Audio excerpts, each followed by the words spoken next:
bonjour à tous, c'est Sasa qui vous rejoint, aux côtés d'Alex Desmules au micro de RTI.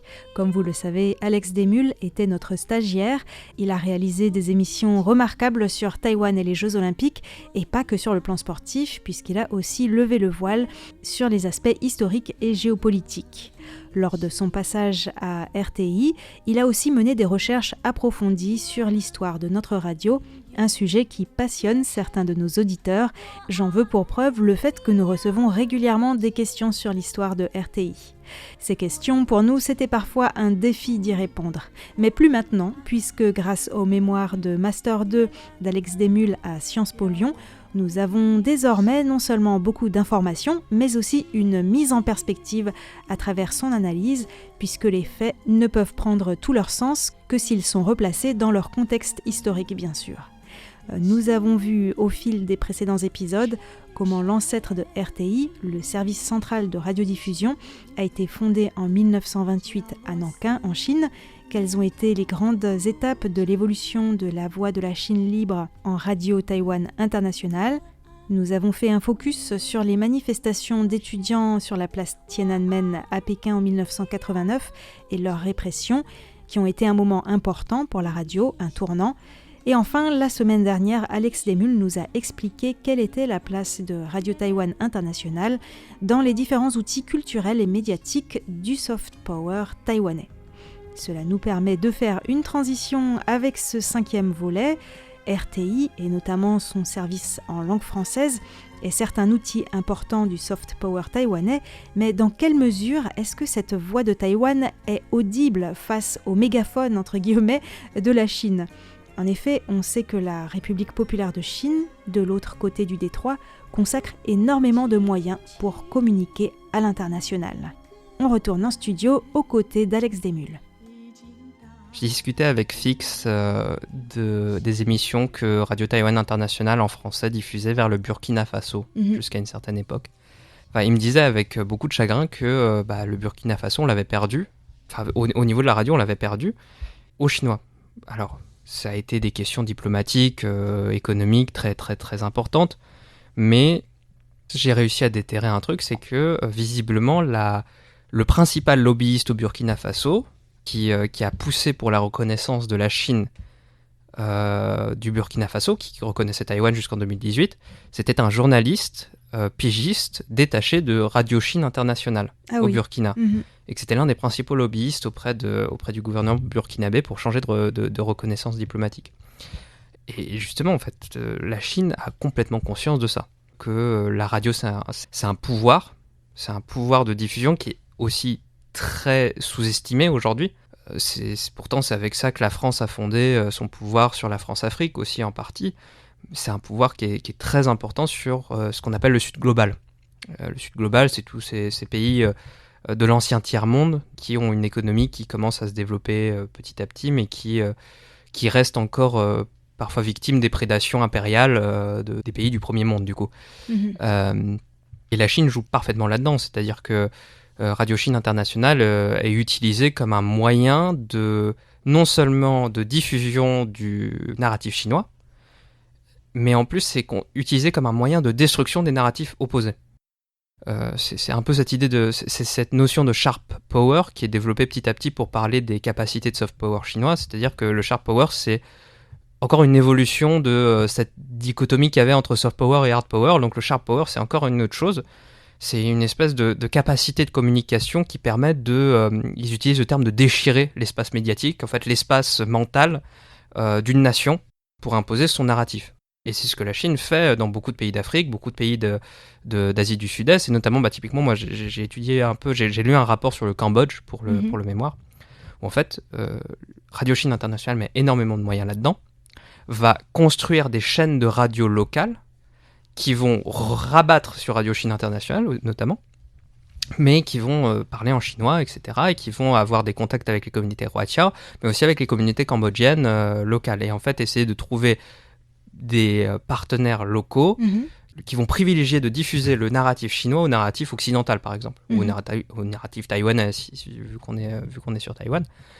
Et justement, ils vont s'appuyer sur ces partenaires locaux pour vraiment appuyer une dominance de Radio Chine International, non pas comme un autre média d'une puissance étrangère, mais un média qui comprend les gens de ce pays-là.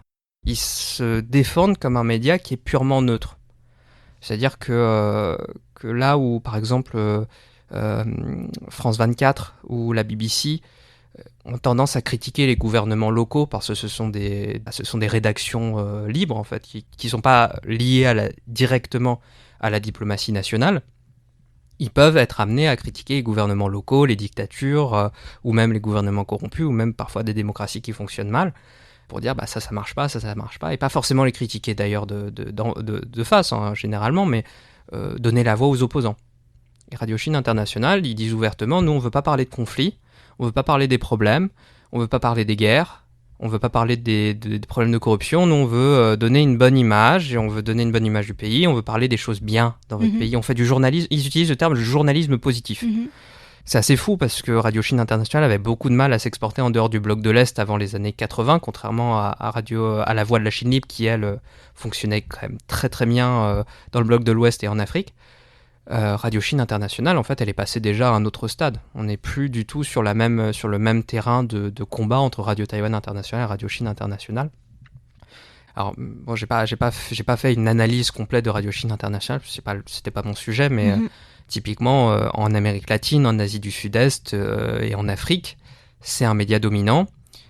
C'est pas le seul d'ailleurs des Chinois. Typiquement sur la télévision câblée aussi, ils sont en train de développer un vrai empire en Afrique contre la France notamment.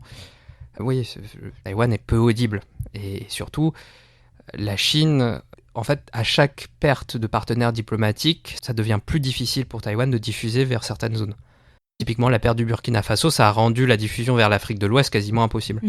D'accord. Et même la perte d'alliés, des alliés, peut-être au Moyen-Orient, peut-être en Afrique du Nord, etc. Bon, ça a été assez tôt, mais même la perte d'alliés dans la ceinture africaine, ça a vraiment diminué les capacités de diffusion, parce que du coup, la radio se base sur des antennes relais pour se diffuser, et quoique au Burkina Faso même c'était des cassettes parce que c'était très difficile de diffuser dans cette région de l'Afrique. C'était des cassettes et typiquement c'était des cassettes qui étaient envoyées par mal diplomatique. Oui, si tu n'as plus de relations diplomatiques, ça devient compliqué. Mais c'est assez intéressant, même si on sort un tout petit peu du sujet, cette notion de radio chinoise, par exemple au Cambodge, qui n'est pas critique envers le gouvernement. Peut-être que ça peut plaire au gouvernement, mais pour connaître quand même le Cambodge, beaucoup de Cambodgiens cherchent plutôt des radios critiques en fait, envers le gouvernement. Mais bon. Beaucoup cherchent, mais ça n'empêche pas que ça joue un rôle aussi peut-être dans l'apathie d'une partie de la population contre les gouvernements. Ou alors juste ça pousse aussi un modèle idéologique. De fait, la Chine de Xi Jinping pousse un modèle idéologique qui est lié à One Belt One Road, les nouvelles routes de la soie et ce modèle de socialisme caractéristique chinoise, autoritaire, mais tout va bien, l'économie va bien, etc. C'est un modèle idéologique qui est poussé par Radio Chine International dans l'idée que en fait tout va bien. En fait, tout va bien, il n'y a pas grand-chose, et la démocratie, c'est une prise de tête. Et puis, message secondaire aussi, le plus important, c'est l'économie. Oui. Et dès lors, Radio Taïwan International, comme c'est difficile, et les radios occidentales, comme elles ont de plus en plus de difficultés à opérer en Afrique, en Asie du Sud-Est et en Amérique latine, quoique en Amérique latine, ça va encore, surtout face à des gouvernements autoritaires ou des gouvernements paternalistes, ça devient de plus en plus dur, surtout que la perte de crédibilité du monde occidental depuis un an n'aide pas, on va dire, sur ce terrain-là. Oui, tout à fait. Alors, pour revenir justement au sujet de la Chine, elle influence quand même beaucoup Taïwan à travers les réseaux sociaux notamment, mais est-ce que la radio, c'est aussi un moyen d'influencer Taïwan ou pas du tout ? Est-ce que tu connais les radios du Sud ? Les radios du Sud, de Taïwan, ouais. Pas trop. Moi, ma famille vient de Mado, donc c'est à côté de Tainan. Et alors, moi, mon grand-père, il écoutait toujours une radio qui diffusaient des trucs politiques, des trucs qui diffusaient des pubs pour de l'huile de serpent, enfin des remèdes médicaux, mais à dormir debout.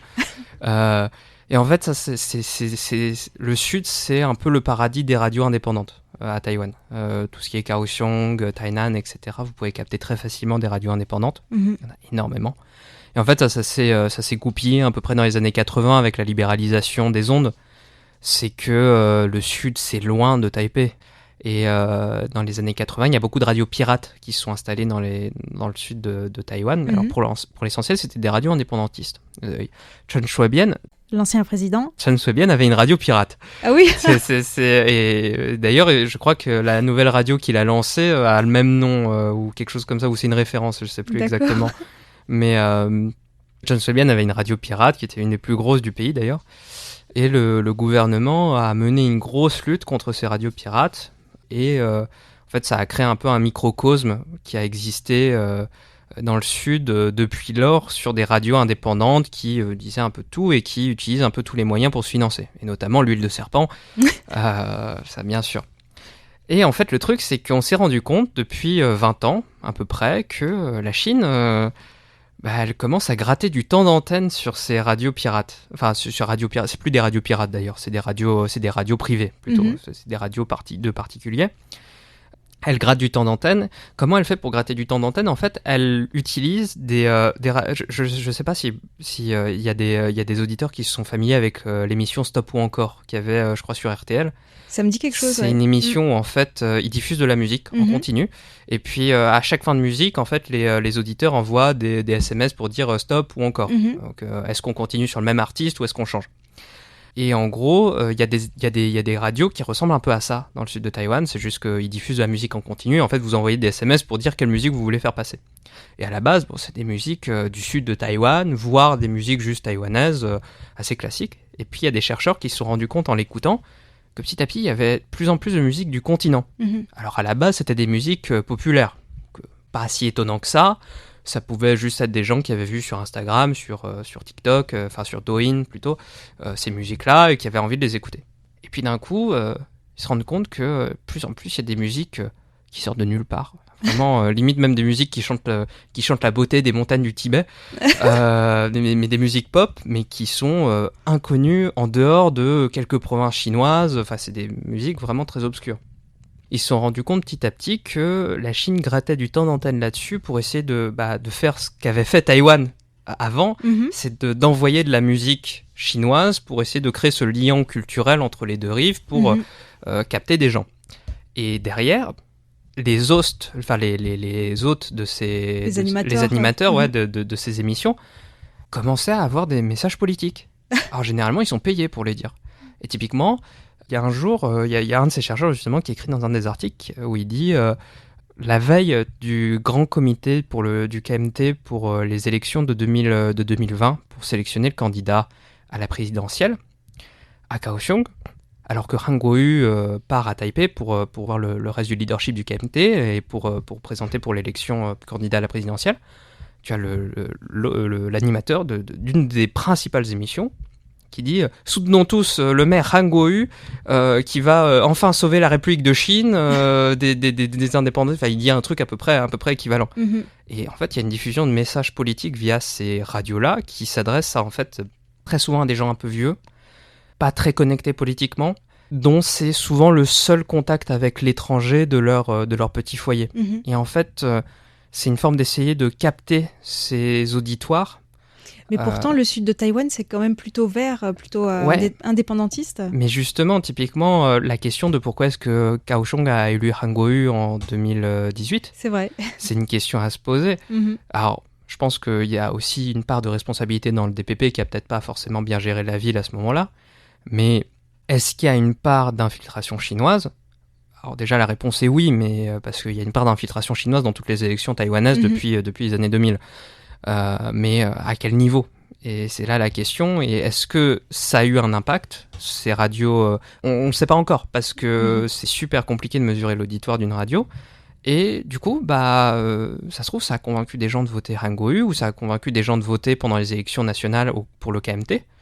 Et on ne sait pas. Et par contre, ce qui est peut-être plus grave, Parce que ça, à la limite, c'est les radios locales indépendantes. Enfin, généralement, c'est le Sud indépendantiste, ça va pas non plus faire changer la donne entièrement. C'est peut-être un peu plus grave, c'est des radios liées à l'armée populaire de libération qui diffusent en continu vers Taïwan. Notamment, il y en a une qui s'appelle La Voix du Détroit, qui diffuse très souvent contre Taïwan et qui parfois va même jusqu'à brouiller des canaux d'autres radios, des radios nationales parfois même, voire même la police. Ah oui. Ils ont brouillé avec La Voix du Détroit les communications de la police de Taizong.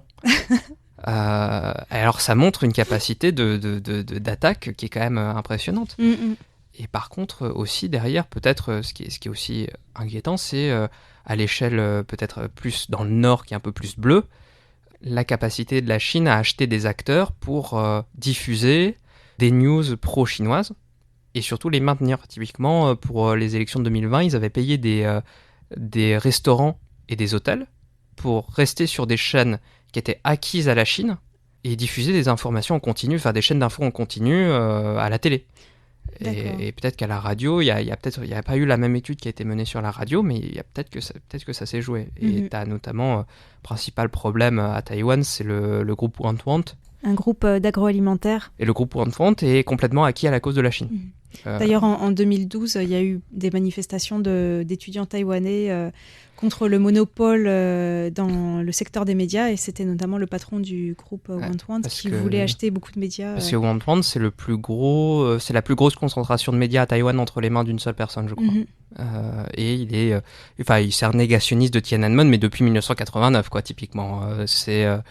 Il faut dire qu'il a beaucoup d'usines en Chine aussi. Oui, après il a beaucoup d'intérêts personnels en Chine, mais oui, typiquement, il y a une capacité vraie de la Chine d'influencer Taïwan via les médias, et la radio fait pas exception là-dessus.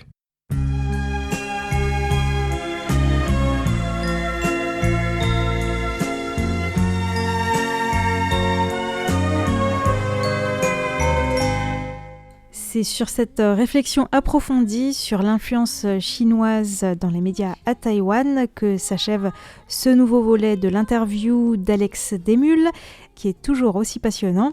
Et pour faire écho à un point qu'il a soulevé aujourd'hui, l'utilisation de la musique pour essayer d'influencer, je vous annonce que dans le prochain volet, vous saurez enfin pourquoi j'ai choisi la sublime chanson Yue Liang Dai Biao Wo de Xin, La Lune représente mon cœur de Teresa Teng, comme jingle de cette série. Alors ne ratez pas la suite, à mercredi prochain.